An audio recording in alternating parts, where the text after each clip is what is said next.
Do you need the MacBook Pro to succeed in college? Is it worth it? Is it needed for undergrad? What are some decent alternatives and who is it for? This is an honest review of the MacBook Pro 13-inch for college. The pros and cons will be timestamped down below. Hi, my name is Supriya and I am on a journey to go to medical school. And just for reference, I do not have a desktop computer, so I use this laptop for everything. And the previous laptop I had, which was a Surface Pro 3, I had for 5 years, got it in 2015. I also utilized that for everything, so it'll be kind of comparing the two experiences with both. I got mine in mid-June of last year, and this is kind of embarrassing, but the reason that I got it was because it had iMovie and Final Cut Pro, and I was like, oh, I'm super into YouTube. I'm gonna go ahead and get this computer because I was already due for a new one, and I was like, I'm going to medical school. I need a tough computer. So I kind of talked myself into getting one. Also, another quick thing that I was a little bit embarrassed about, but I had a little bit of FOMO because a lot of people around me had this computer and I saw the Apple logo, so I was like, okay, I'm gonna get it too.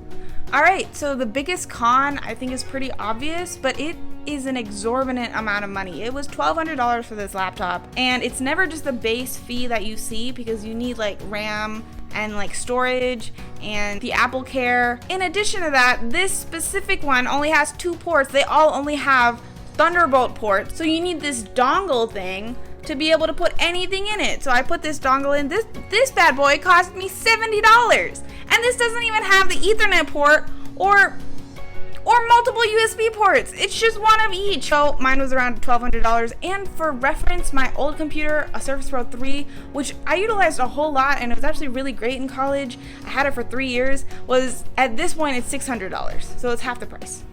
Because honestly, you are paying a premium for the Apple logo. That's what you're doing. I mean, you just have to accept it. Con number 2, you can't play games on this, like Minecraft, or, I mean, I don't play that. Nor do I play the fighting one. What's it called? Ashamed of yourself. Are you not embarrassed? This is really embarrassing. Fortnite. I don't play Fortnite, but I know a lot of people do, and that's kind of a bummer that you can't play games on this thing and you need another separate computer or desktop to like play games. Con number 3, it freezes up more than my Surface Pro 3 did back in 2014. I mean, sure, I'm in higher classes and I am editing now, which is definitely more than I did back then. So I'll give it a little bit of the benefit of the doubt. But like the fact that this is a much more powerful computer and it's freezing out more than it did back then, that's not a great sign. That's kind of annoying, actually. And if you've never had a Mac before, like I haven't, this is actually a huge surprise and probably the most inconvenient thing. The fans are ridiculous. It's always like I'm trying to use 100 programs when I'm not trying to use 100 programs. I'm just trying to like edit a video on iMovie, not even the big one, which is Final Cut Pro. And like, I think everyone will say this because I saw someone else saying that when they screen recorded, this was Think Media who said it, when they screen recorded on the MacBook Pro, it started having the fans on, so they literally couldn't even do the microphone. So I've literally had to buy, I can't show it because it's connected to my microphone right now, but I've had to buy extended cables because this bad boy will like flare up like there's like an airplane about to run around and it ruins the video. Yeah, to sum up, the fans and the heat is like, it's actually shocking at how much it needs. All right, con number 4, there's a learning curve to the whole Apple iOS system and like where to store things. I mean, control, like instead of control, it's command. So, I mean, there's just like things like that, which shouldn't really be that hard to learn. It's still kind of inconvenient. And I feel like that honestly might also be a pro though, because I feel like eventually you are gonna have to know how to use it, because if you're at a job and they only have Apple computers, you're gonna have to know how to use it. I mean, you can take that how it is. It's something to learn. All right, this is something that specifically happened to me, but it was extremely uncool. You know when you drop something and like a static screen comes on it and it's all colorful and it's static and you're like, oh my god, I freaking broke this thing. Well, my computer 1 month into buying it, that happened to it. And so I texted and called Apple Care.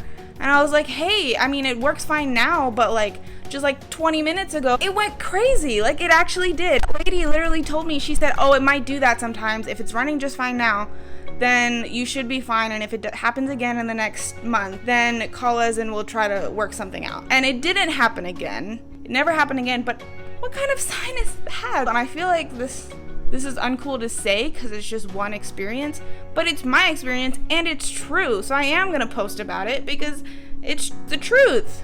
Yeah. All right. Another con is that it's not a magic computer. I mean, I guess that's obvious. But when I was watching people, I was like, oh, what all can it do? And I was looking all into the specs and everything. I mean, it's really not that much faster than my Surface Pro 3. I don't see a difference, quite honestly. And like the Surface Pro 3 isn't known for being super powerful. I think those kinds of things are just like for people who, I don't know, if they use a lot of stuff like Final Cut Pro would never work on the Surface Pro 3, I think, because it's like, it doesn't have enough power. So for things like that, I bet that works a lot slower on other computers, not a Surface, you can't use that. But you know what I'm saying, like a tough program would work faster on this application than it would on a different computer.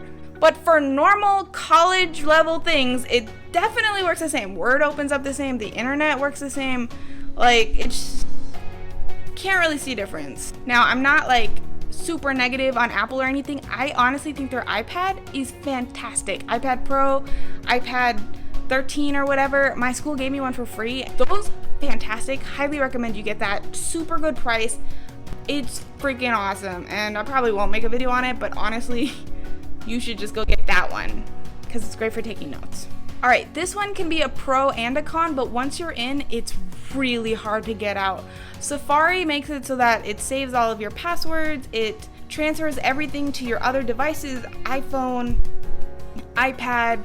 If you get out of it, you lose a lot of stuff, credit card numbers, Apple like fingerprint stuff. Once you're in, you're committed. You have to basically commit to it. It takes a lot to get out of the system, and I don't think you would. So if you want to go in for it and you have a bunch of other stuff like an iPhone and an iPad, then yeah, probably worth it. But if you don't, then you should seriously think about it. All right, so before moving on to the pros, comment down below and tell me what your situation is. Tell me if you already bought this and you're just looking at reviews, or if you're thinking about buying it, and tell me what you currently have right now. All right, here's my first pro of this device, and that it connects seamlessly with everything.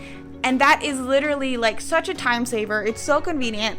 I feel super cool every single time I copy something from my iPhone and I paste it immediately onto my MacBook Pro. That's like epic. And like obviously you can take your calls on it, your texts on there if you choose to. I turned them off because I didn't want to distract myself. It all works really well. It shares all your password, all information, all your history, all of that stuff. And the little seamless things just make life a little bit easier and more convenient in ways that you didn't know. Just like how a con was that you didn't know that the fan would be so bad, you also won't know how good it is when you do get it, if that makes sense. Another pro is if you are into editing, iMovie is a great application and it is free when you get the MacBook Pro. And if you do want to start YouTube or something, it's a decent place to start. All right, my final pro is that honestly, it's a really very nice looking laptop and it feels, butterfly keyboard is great to use and it's very light, it's very portable, 13 inch especially, and it gets all my work done. I mean, when you're paying this much money, it is a machine that gets all your work done. That's why people aren't like, oh, this machine sucks, because it does everything you want it to do. It's just that the cost is extremely high, and I feel like for people who are in undergrad, if you're working a part-time job and like you're paying for it yourself, or your parents aren't that well off and they're paying for half of it, it's really not as worth it as people make you think that it might be. I think like subconsciously a bigger reason for me to get this was the fear of missing out and like just seeing all my friends have it. But if you choose to notice that, and Apple does a great job with it. I mean, they do a great job with their advertising. But like nobody cares what kind of computer you have, so you don't need to do it for anyone else, right? So I mean, I just warn you guys to really think about why you're getting this computer. If you do want it just to have it and you have the means for it, then go for it. It's fine. But if you're genuinely thinking like, do I need this for my school? You don't. You don't. My Surface Pro 3 was completely fine. And overall, with the other alternatives out there, this is not worth the price. This computer is for someone who doesn't like gaming, maybe does want the specific editing applications, and who very much has every other iOS product, Apple phone, Apple iPad. The iPad's great, by the way. I can't rave about it enough. It's great. Fitbit watch, Apple Watch. That's who this is for. It'll go into the ecosystem super easily, and yeah. All right, this video was a bit off course. I will be getting back into my community college to med school videos, my MCAT videos. Here's a video that YouTube will think that you will like. Be sure to like and subscribe if you want to. If you don't want to, that's fine. Okay, bye. Is it needed for... Aw, man.